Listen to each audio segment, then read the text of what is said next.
Hi, guys. Hope you're having a great day. It's Fred and Sheila with Hatfield McCoy Museum Adventures and FS Investigates. Hey guys, thanks for joining us. This is going to be a Hatfield McCoy video. Sheila and we drifted off our Hatfield McCoy videos some time ago, got on other things. And while we've been doing that, seems like people just running rapid on Hatfield McCoy history. People that don't have the faintest idea about the Hatfield McCoy history, people that's not related to the Hatfields or McCoys, or in my case, both.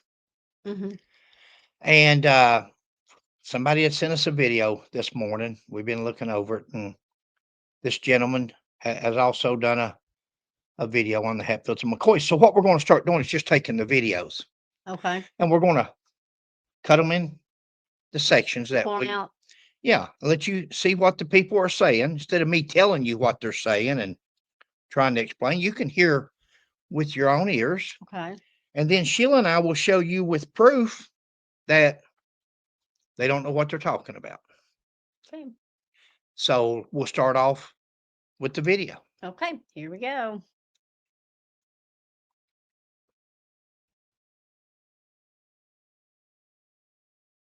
Horror storytelling madman Eric Malachite, and today's script was once again provided by the talented Radu Alexander. So be sure to show him some love in the comments as you're deploying your likes, telling us who you think started this famous feud, and checking the links in the description and pinned comment. With that said, let's go ahead and meet these two families. On June 14th, 2003, the people of Pikeville, Kentucky witnessed the final chapter in one of the country's most bitter rivalries, when the two families known as the Hatfields and the McCoys signed a truce, thus proclaiming to hereby and formally declare an official end to all hostilities implied, inferred, and real between the families now and forevermore. During the 19th century, few people hated each other more than these two clans. Why? We're going to stop it right there, guys. Okay. The famous 2003 Hatfield McCoy peace treaty, a publicity stunt, a lie, fake. We're going to go downstairs to the museum, the family museum, and we're going to show you, I'm going to tell you some history, and then we're going to show you a video Okay. and let you see for yourself and let you see what you think about this famous treaty of 2003, a publicity stunt. Because in 1928, the first peace treaty, the Hatfields and McCoys, as I've said many times, got along before the feud, during the feud, and after the feud. This was only a family of Hatfields and a family of McCoys. This was not all the Hatfields and all the McCoys. You're going to hear him say after a while that the Hatfields was from West Virginia, the McCoys was from Kentucky. It never ends. But on the peace treaty part, Devil Ance's youngest son, Tennis Hatfield, and Randall McCoy's oldest son, Jim McCoy, met on the street of Pikeville and shook hands in 1928. Now, Jim McCoy would die the following year. Mhm. Jim McCoy swore, and we've done videos on top of videos with newspaper articles and things to show you. I know it's a lot of videos to look back through, but we've got a complete video just on this with the newspaper article where Jim McCoy says that he'll never forgive the Hatfields for what they done to his family, his brothers, his siblings, his brothers and sisters. Never forgive them until they were all brought to justice. Said he owed it to the dead. He owed it to the dead. Thank Yeah. you, Sheila. That was Jim McCoy. Now, one of the Hatfields says Jim McCoy was a peacemaker. No, he got that wrong. It was actually Sam McCoy that wanted to keep peace when they raided West Virginia homes and was trying to arrest them after they burnt the cabin. But that's a different story.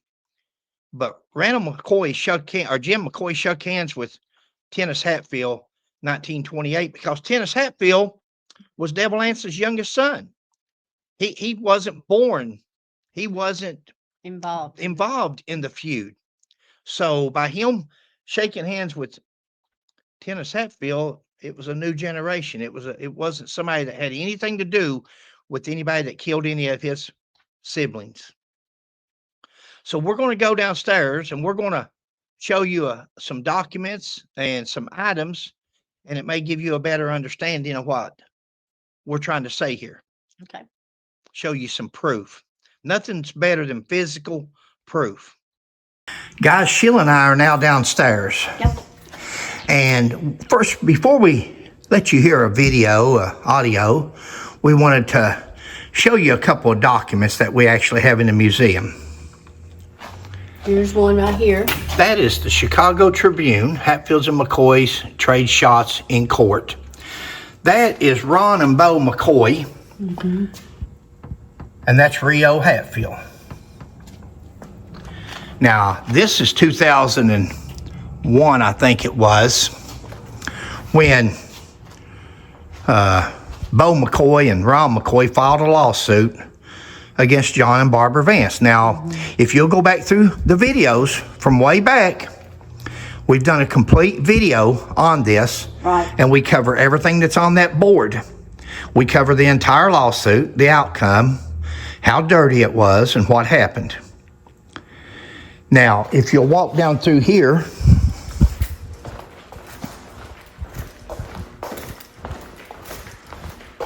right here? Yeah. This one? Publicity stunt. Now, there's the same three gentlemen. Ron, Bo McCoy, and Rio Hatfield. That's World Trade Centers. This was after the World Trade Centers were blown up. The planes were flown into them. There you go. And these three gentlemen decided it'd be a good time for some publicity. Let's tell them the Hatfields and McCoys have come together. Nobody attacks America. Even the Hatfields and McCoys have made up. Guys, Ron and Bo McCoy filed suit against Barbara and John Vance, and they said the Hatfields and McCoys were back in court. That was not the Hatfields and McCoys. That was the McCoys and the Vances. Yeah. The McCoys were actually not even Pike County McCoys. Ron's from Raleigh, North Carolina, and I think Bo was from Waycross, Georgia. I think he's from Ohio now. Mm-hmm. So they were not even from back home. There's a long story to it. Okay. But a couple of years later, after they filed the lawsuit against the Vances, Rio and them come together and they said, let's get some publicity and let's sign a peace treaty between the Hatfields and McCoys. Now, they had already been the peace treaty of 1928. Jim McCoy and Dennis Hatfield. And there had also been a peace treaty between... Yeah. We're just going to take our time on these videos, guys. Bury the hatchet. Bury the hatchet. Thank you. Bury the hatchet. And that is Jim McCoy, not Randall's son. This was Uriah's son. Mm-hmm. Jim McCoy, and the only living son of Devil Anse Hatfield, Willis Hatfield. And they signed a peace treaty. Now, guys, I'm gonna pause. I ain't gonna pause it. You can pause your TV. You can read this right here while Sheila plugs that up. Yeah. Which one is that? You can read that story right there. And I'm going to walk around and I'm going to show you. This is Hubert Bay McCoy. We've done a video on this. This is Allen Hatfield. This was the police chief in Make One, West Virginia in 1947. That's the old police station with Sheila and I out in front. It still stands today. If you're ever around Make One, be sure and stop by there. This is death certificates, honorable discharges for Hubert Bay. He joined the Army after they bombed Pearl Harbor. After he joined the Army, he fought overseas in some of the biggest battles that they had. That's actually his first tombstone that somebody put a shotgun slug in the middle of it years ago, because Allen Hatfield shot and killed Hubert Bay McCoy, February the 17th, 1947.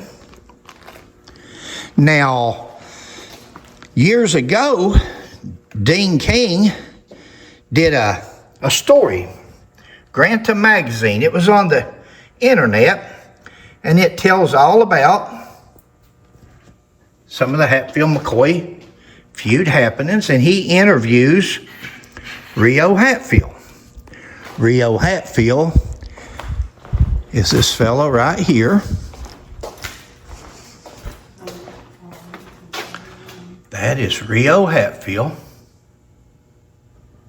All up and down. You can Google him, internet. There's hundreds of pictures because he does love the attention. Now, Rio Hatfield told a story of how his grandfather was shot in the back 3 times when he was raiding a brothel. His grandfather was shot in the back 3 times. And his grandfather turned around and shot and killed the guy. And it happened to be a McCoy. That's the story that Rio Hatfield has told for years. Now, what we're on this peace treaty. That guy was talking about the peace treaty up when we were upstairs. These are over 200 news articles from a lot of newspapers around the country. And it tells the story of Hubert Bay McCoy and Allen Hatfield. Hatfield kills a McCoy. Feud echoes of the feud are heard. Murder indictment against the Hatfield. Hatfields and McCoys at it again. Convict Hatfield of manslaughter in McCoy's slaying.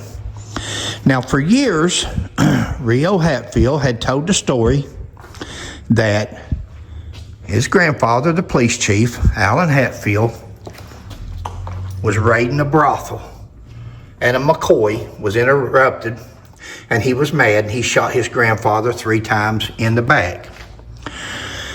We're going to show you court documents. There's the jury. That's the jury's verdict. We, the jury, find Allen Hatfield guilty of voluntary manslaughter. There's the court jacket, the book number, the file number.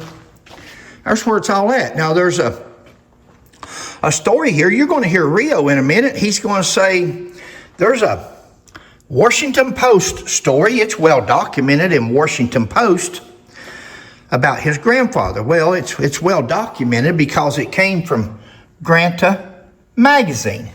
It's a story that Rio Hatfield had told in 2011. Sad, but true. The story came from Rio Hatfield. That's the original storyteller of this story. Now, you're going to hear Rio in this radio interview, and he tells Phoebe Judge, a radio announcer, that it's also documented, it's also well documented in a book. It is. And while Sheila is filming this video here, I'll go on the other side and get the book, and I'll show you the book that it's well documented in, and it may give you a better understanding as to what I'm trying to show here. I'm trying to show how these people that does these videos or writes these stories into history get them from people like Rio Hatfield, like Ron and Bo McCoy. Ron McCoy went on to write a book. After he filed the suit, he wrote a book, and he told everybody, he said, I'd have to be a marketing genius. This wasn't done for attention. I'd have to be a marketing genius to get this kind of attention. Well, he did. He wrote a book, and he got all kinds of attention all over the world. Hatfields and McCoys, they're still getting it today. You've got 3 of the very birds that 2 of them sued the Vances over property. And the other one started a story on a World War II veteran that was actually a hero, came home from the war, with his bride, brought her back she was a war bride. He brought her back from overseas to America with their daughter, and he killed them as he worked in the coal mines after he left work from the coal mines. And that's what we're talking. That's the kind of history that Sheila and I have tried to dispel for years and years. Right. And this is the way you do it. You do it with physical evidence. I'm not going to get excited. I'm not going to get in a hurry on these videos. I'm going to correct this gentleman's videos. And we're going to start correcting everybody again. Every time we see a written story or a video, we're going to correct it. And we're going to correct it with proof until these people decide to say, hey, either prove Fred and Sheila wrong, or let's start telling the correct story. Because Rio, he didn't only tell this story here. He didn't only tell this story about Hubert Bay McCoy, a World War II hero that was shot in the back of the head, unarmed, by Alan Hatfield, Rio's grandfather. Hubert Bay was unarmed. He shot him in the back of the head. Hubert Bay had punched him, but rather than fight the McCoy, he's a pretty good sized fella there, he pulled out his gun and shot him in the back of the head. Got the court documents, everything about it. But not only did he tell this story, Rio Hatfield also went on to help develop a Henry rifle. We done a video on it. Yeah. Done several videos on it. Rio and Ron McCoy signed a Henry rifle that was made by Henry Rifle. And it's got the McCoys on one side, it's got the Hatfields on the other, and all the advertisement says, signed by direct descendants of Randall McCoy and Devil Anse Hatfield. Guys, Rio Hatfield is not a descendant of Devil Anse Hatfield. Like me, he's a distant cousin, but a cousin and a descendant are two different things. He's not even in the line of Devil Anse Hatfield. Not a grandson, great-grandson, great-great-great-great-great-great-great. He's not a descendant of Devil Anse Hatfield. So all you people out there that bought this rifle, this Henry rifle with Rio Hatfield's signature on it, you bought a fraud, because this man is not a descendant. But does that surprise me with him saying that? It doesn't. It doesn't surprise me, because he made up a story on a World War II hero that he was in a brothel and shot his grandfather in the back 3 times. Now, during this video, and so I don't have to stop it and correct it as it's playing, in this video it says he's telling Phoebe Judge the story of his grandfather, exactly like I've just told you. Sheila and I wrote 2 books on this, researched it for a long time, even called Rio out. One of our videos, or 2 of them, has Rio on it. He hangs up the first time, then calls back. We had a heated discussion on it. Rio knows the truth. He knew the truth when he started this story, but he didn't think nobody would ever research it or call his hand on it. He says, way back, he used to say that the 3 bullets his grandfather went to his grave with. Sheila and I asked in our first book to exhume. Let's exhume Alan Hatfield's body, and let's see if there's 3 bullets in that grave. Let's see if he was shot 3 times. He wasn't shot by a McCoy, but we don't think he was ever shot at all. Now, Alan Hatfield killed 2 men. Alan Hatfield was a shooter. He wasn't a fighter. He was a coward. He shot 2 men in 2 years. Now, he says on this video that he was police chief for 5 years. That's incorrect. He was the police chief for 2 years, and during those 2 years, he killed 2 men. Rock Nunnery and Hubert Bay McCoy. Yeah. Both of them he was indicted for. Rock Nunnery case, his police officer didn't show up. That was with him. He didn't want to lie in court, so he didn't show up, so they had nobody's word except the police chief, Alan Hatfield. Didn't seem like nobody liked Mr. Nunnery, so they acquitted him on that one. Hubert Bay McCoy, they found him guilty and sentenced him to 5 years hard labor. Phoebe Judge asked him in this video, says, did he ever get the bullets taken out? He said, yeah, he got the bullets taken out. See, that was a new story because in the old story, he never had them taken out, but now he has. Well, that would be good because if he got them taken out, there'd be a medical record of it. Surely somebody's kept medical records or bills or something. Of course, it's 2025 and we've never seen nothing like that where he had one bullet, much less 3 or as many as 5. Some of these stories you'll read where says he was shot 5 times. One guy calls him John Wayne. This man was a lot of things, but John Wayne wasn't one of them. They changed his name years ago from River Allen because he lived on the river to Chicken Allen. We used to think as children it was because he fought chickens or raised fighting chickens. It wasn't. It was because of what he had done in 1947. Again, I hate for you people that's been following us for years and watched our older videos. I know I'm repeating myself, but this will probably be the last time we cover this story. And I just want to make sure that everybody understands. When she asked Rio, Are the bullets still around? Yeah, did he ever get the bullets out? He said, yeah, they took the bullets out. They caused him some problems. And she said, do you still have the bullets? And he says, no, we don't have them. We don't have a ring that my dad gave them neither. We're not worried about a ring, see? That's nothing more than redirect. He's redirecting. Because next thing he wants to talk about is we've been on a dig over at the McCoy property trying to find bullets where the old cabin was with the American diggers. American diggers, you're trying to find bullets in the ground when you're telling us that there was 3 bullets put into the back of a Hatfield, and the Hatfield killed the McCoy.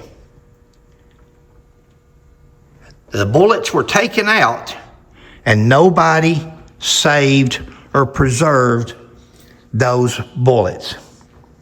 Everything in the world's preserved during the feud, different people in the feud, things like that. But we didn't keep 3 bullets put into the back of a Hatfield by a McCoy. That would probably be the most famous artifacts in history as far as the Hatfield and McCoy history. 3 bullets put into the back of a Hatfield, and the Hatfield shoots and kills the McCoy. What a story. Sad. It is a story, and it's a sad story because it's not true. Now, Sheila's going to start this video, and I'm not going to stop it here. You go ahead.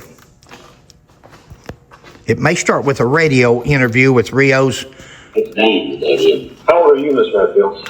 Well, I'll be 79 years old the 18th day of December. I understand you were chief of police at Make One for a while? Yes, sir. Yeah. 5 years. 5 years. Yeah. I understand that you killed 2 or 3 men, too? Yes, there's 2 states you're doing that, yeah. The old man Rock, White-Eyed Italian up there, in a rooming house, he shot me 3 times. And he got shot. Me and my buddy was together. He was shot. All right, now getting back to it.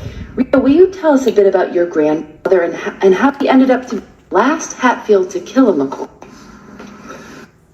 That's interesting. That was in the Washington Post last year on May the 20th. And what had happened was he was the chief of police in Matewan, West Virginia. He had a raid on a illegal operation in the city. And the gentleman there took the gun of another police officer and shot my grandfather 3 times in the back. My grandfather turned and shot and killed him. And later they found out that the person he killed was a McCoy. So it was in the line of duty from this police department. In fact, he was interviewed by a reporter on his, and it's very well documented in the book, interviewed on his glider on his front porch and said, when are you going to go down and have the bullets taken out? And he says, I'll go down in a few hours, have the doctor take them out. He never did go. In fact, that was in 1947, and I wasn't even born, of course, then. And then later I grew up, and when I was a teenager, the bullets had caused some internal injuries that they finally had to remove him, but that was after several years after that. Are those bullets still around? They are not. Unfortunately, they are not. In fact, there was one ring that he had that my father had made for him is not around either. So there has been some artifacts that have been lost through the years, but we also have been able to achieve receiving and keeping a lot of those things, especially from the diggers on the national. Tried to change the subject to the diggers. Okay, hold on, let me pause this. How old are you, Miss Hatfield? Take your time. Then I'll be 79 years old. That was Alan Hatfield before he died. My mother and father owned Blackberry Supermarket on Blackberry. And Alan, when he was an old man, would come up there and trade. Smoked an old pipe, old stinky tobacco I can remember as a kid. And had a certain voice. And at that time, I didn't know his history as being the police chief or actually shooting a man in the back of the head and killing him. In fact, he shot both of them in the back. Guys, here's a book. Here's Hatfield's and McCoy's reunion. I'll give them a plug here if you want to read some what I consider garbage. I see you. The truth's the truth. Truth will stand when the world's on fire. Page 168. Rio was the grandson.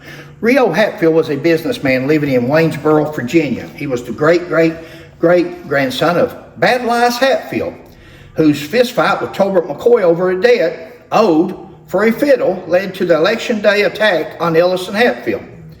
Now, what led to the election day fight with Ellis and Hatfield is Ellis and Hatfield jumped in after Tolbert McCoy and Bad Lies had already been fighting.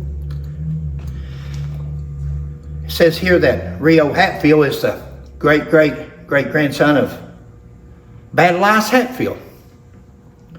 Guys, that's not true. That's not true. He's not.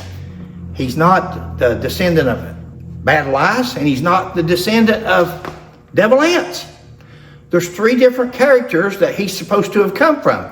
But if he's actually the grandson of Alan Hatfield, he would have come from Valentine River Wall Hatfield, not Valentine Devil Ants' Wall, Uncle Wall. Okay. This was another Hatfield from the Kentucky side. The book goes on to say Rio was the grandson of famed Make One Police Chief Alan Hatfield. Chief Hatfield was involved in the infamous occurrence in 1947, decades after the last gunshot of the feud was fired, when Chief Hatfield and another officer raided a local Brody house. An angry patron grabbed the officer's gun and shot Hatfield twice in the back. Here it's 2 times. My grandfather turned and shot him dead, says Rio. The man who fired the shots was named McCoy. Interesting. Interesting. Rio says it's in Washington. That's interesting. That story's in the Washington Post. It's in the Washington Post because before it was ever in the Washington Post, he had gave the story to Granta magazine, Dean King. Now, Rio also says in that radio interview with Phoebe Judge, he says that's also in a well-documented book. There's the well-documented book. Look at the main bottom, guys. Ron McCoy, forward by.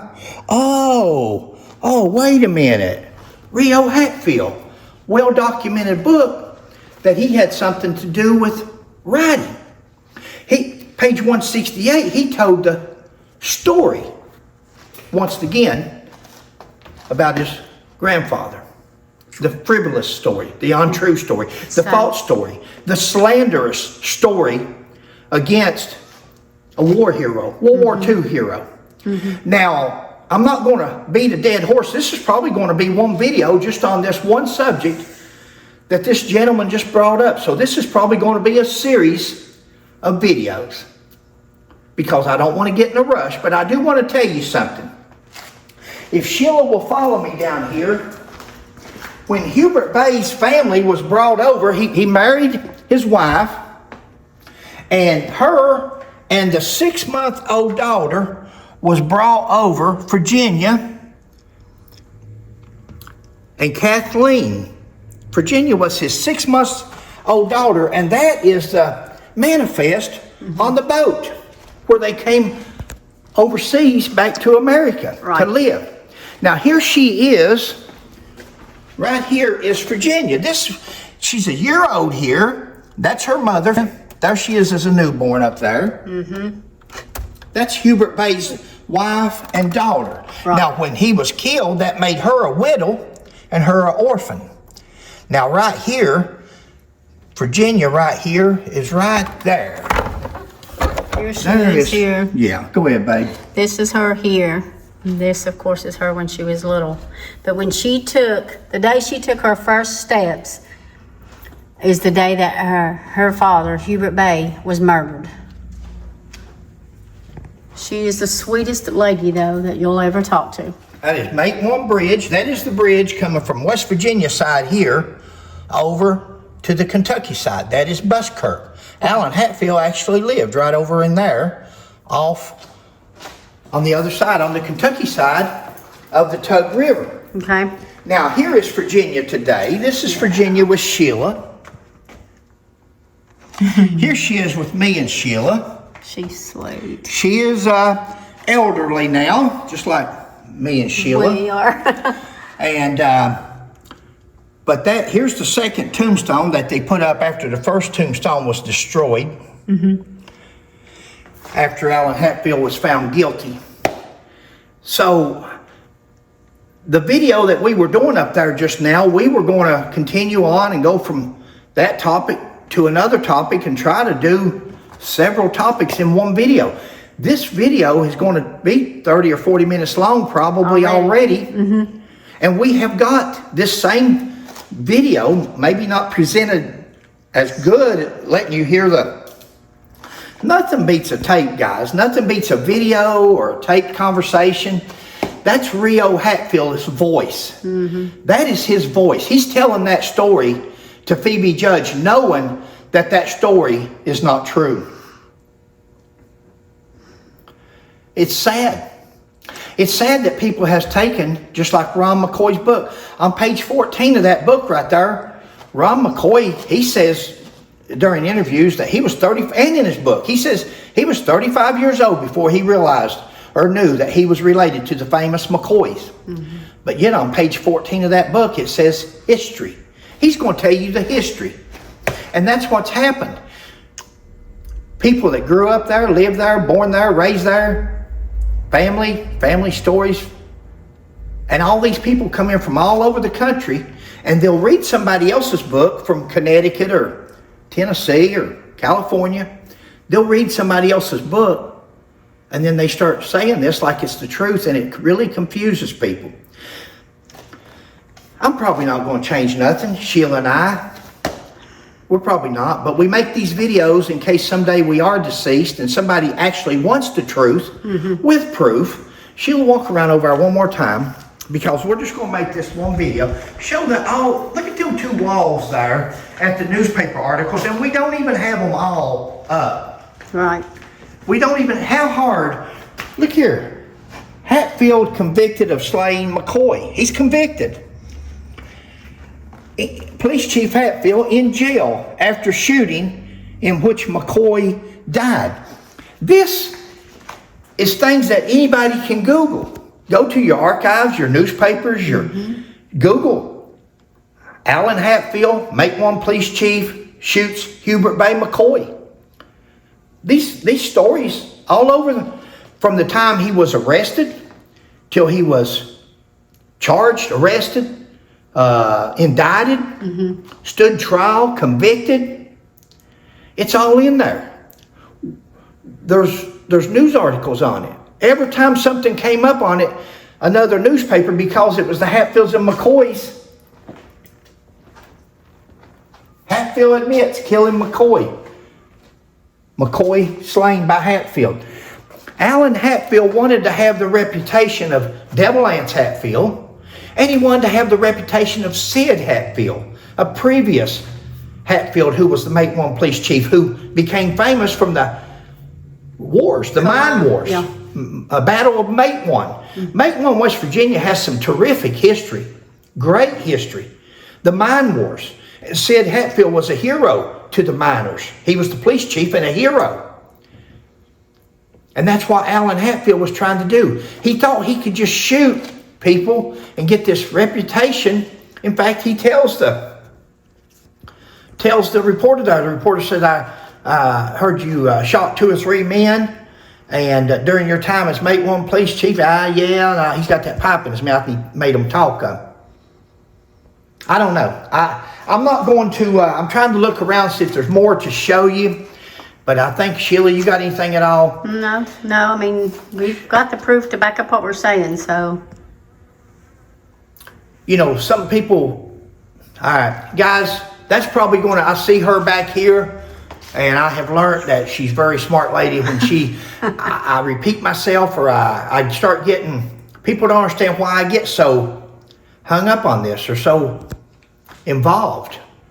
Imagine if this was your family, like that lady over there. That's her father.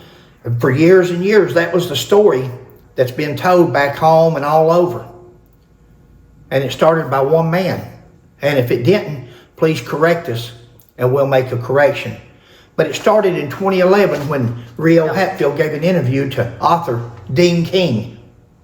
Dean King's the author of the Hatfield McCoy story, The Feud. Catch you next time. Here, wait, let me let you do your thing. Hi guys, hope you're doing well today. Thanks for watching. Please like, subscribe, and share. We'll catch you on the next one. Stay tuned for part 2, guys. Thank you.